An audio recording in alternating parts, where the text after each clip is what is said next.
ನಾನು ಸುಮಾರು 10 ವರ್ಷದಿಂದನೂ ಅಡುಗೆಗಾಗಿರ್ಬೋದು, ತಿಂಡಿಗಾಗಿರ್ಬೋದು ಕಡಲೆಕಾಯಿ ಎಣ್ಣೆನೇ ಬಳಸೋದು. ಆದರೆ ತಂದ ಮೇಲೆ ಡೈರೆಕ್ಟಾಗಿ ಅದನ್ನು ಬಳಸ್ಕೊಳ್ಳಲ್ಲ. ಈ ರೀತಿ ಒಂದ್ಸಲ ಅದನ್ನು ಚೆನ್ನಾಗಿ ಕಾಯಿಸ್ಕೊಂಡು ತಣ್ಣಗಾದ್ಮೇಲೆ ಅದನ್ನು ಎತ್ತಿಟ್ಕೊಂಡು ಆಮೇಲೆ ನಾನು ಅಡುಗೆಗೆ ಬಳಸ್ಕೊತೀನಿ. ಕಾಯಿಸೋದು ಅಂದರೆ ತುಂಬ ಕುದಿಯೋ ಥರ ಕಾಯಿಸ್ಕೊಳ್ಳೋದಲ್ಲ, ಸಣ್ಣ ಸಣ್ಣದಾಗಿ ಬಬಲ್ಸ್ ಬರೋದಕ್ಕೆ ಶುರು ಆಗುತ್ತೆ. ಆಗ ಸ್ಟವ್ನ ಆಫ್ ಮಾಡಿಕೊಂಡು ಅದು ಕಂಪ್ಲೀಟಾಗಿ ತಣ್ಣಗಾಗಬೇಕು. ಕಂಪ್ಲೀಟಾಗಿ ತಣ್ಣಗಾಗಿದೆ ಅನ್ನೋವಾಗ ಅದನ್ನು ಈ ರೀತಿ ಕ್ಯಾನ್ಗಾಗಿರ್ಬೋದು, ಬಾಟಲ್ಗಾಗಿರ್ಬೋದು ಸ್ಟೋರ್ ಮಾಡಿ ಇಟ್ಕೊಬೋದು. ಎಲ್ಲ ಕಡೆನೂ ಒರಿಜಿನಲ್ ಎಣ್ಣೆ ಸಿಗೋಲ್ಲ, ನೋಡಿಕೊಂಡು ತೊಗೋಬೇಕಾಗತ್ತೆ. ನಿಮ್ಗೆ ಏನಾದರೂ ಬೇಕು ಅಂದರೆ ನನಗೆ ಕಮೆಂಟ್ ಮಾಡಿ, ನಾನು ನಿಮಗೆ ಕಾಂಟ್ಯಾಕ್ಟ್ ನಂಬರ್ನ ಸೆಂಡ್ ಮಾಡ್ತೀನಿ. ಜಾಸ್ತಿ ಕ್ವಾಂಟಿಟಿನಲ್ಲಿ ಅಡುಗೆ ಮಾಡಿದಾಗ ನಾನು ಈ ರೀತಿ ಸ್ಟೀಲ್ ಕ್ಯಾನಿಂದು ಎಣ್ಣೆನ ಬಳಸ್ಕೊತೀನಿ. ಸ್ವಲ್ಪ ಒಗ್ಗರಣೆಗೆ ಅಂತ ಅಂದರೆ ಈ ರೀತಿ ಬಾಟಲಲ್ಲಿ ಯೂಸ್ ಮಾಡ್ಕೋತೀನಿ.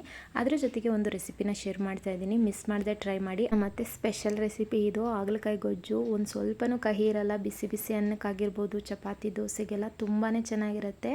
ಹಾಗಲಕಾಯಿ ತಿಂದೇ ಇರೋರು ಈ ರೀತಿ ಒಮ್ಮೆ ಟ್ರೈ ಮಾಡಿ. ಹಾಗಲಕಾಯಲ್ಲಿರೋ ಬೀಜನೆಲ್ಲ ತೆಗೆದು ಆದಷ್ಟು ಸಣ್ಣದಾಗಿ ಕಟ್ ಮಾಡಿಕೊಂಡು ಬಾಣಲಿಗೆ ಸ್ವಲ್ಪ ಎಣ್ಣೆ ಹಾಕಿ ಈ ರೀತಿ ಚೆನ್ನಾಗಿ ಫ್ರೈ ಮಾಡ್ಕೋಬೇಕು.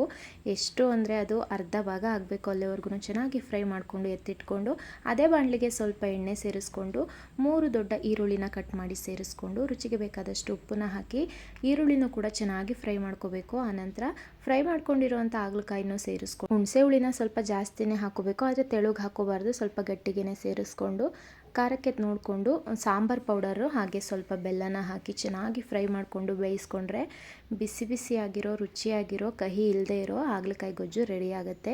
ಇದಂತೂ ಬಿಸಿ ಬಿಸಿ ಅನ್ನಕ್ಕಂತೂ ತುಂಬಾ ಚೆನ್ನಾಗಿರುತ್ತೆ. ಮಿಸ್ ಮಾಡದೆ ಟ್ರೈ ಮಾಡಿ. ಹಾಗಲಕಾಯಿ ತಿನ್ನಲ್ಲ ಅಂದವ್ರಿಗೆ ಈ ರೀತಿ ಮಾಡಿಕೊಡಿ, ತುಂಬಾ ಇಷ್ಟಪಟ್ಟು ತಿಂತಾರೆ. ಫ್ರಿಜ್ನಲ್ಲಿಟ್ಟರೆ 1 ತಿಂಗಳಾದ್ರೂ ಕೆಡಲ್ಲ, ತುಂಬಾ ಫ್ರೆಶ್ ಆಗಿರುತ್ತೆ. ಇದು ನಮ್ಮತ್ತೆ ಸ್ಪೆಷಲ್ ರೆಸಿಪಿ, ಹಾಗಾಗಿ ಅವ್ರ ಹತ್ರನೇ ಈ ರೆಸಿಪಿನ ಮಾಡಿಸಿದ್ದೀನಿ. ಹಾಗೆ ಈ ಗೊಜ್ಜು ಖಾಲಿ ಆಗೋವರೆಗೂ ದೋಸೆ ಚಪಾತಿ ಅನ್ನಕ್ಕೆಲ್ಲ ಇದನ್ನೇ ಹಾಕೊಂಡು ಖಾಲಿ ಮಾಡ್ತೀವಿ. ಗೊಜ್ಜು ಮಾಡಿರೋ ಬಾಣಲಿಗೆನೆ ಸ್ವಲ್ಪ ಅನ್ನ ಹಾಕಿ ನಮ್ಮತ್ತೆ ಕೈ ತುತ್ತು ಕೊಡ್ತಿದ್ದಾರೆ ನೋಡಿ. ಮಕ್ಕಳನ್ನು ಕೂಡ ಇಷ್ಟಪಟ್ಕೊಂಡು ತಿಂತಾರೆ, ಸ್ವಲ್ಪನೂ ಕಹಿ ಗೊತ್ತೇ ಆಗೋದಿಲ್ಲ.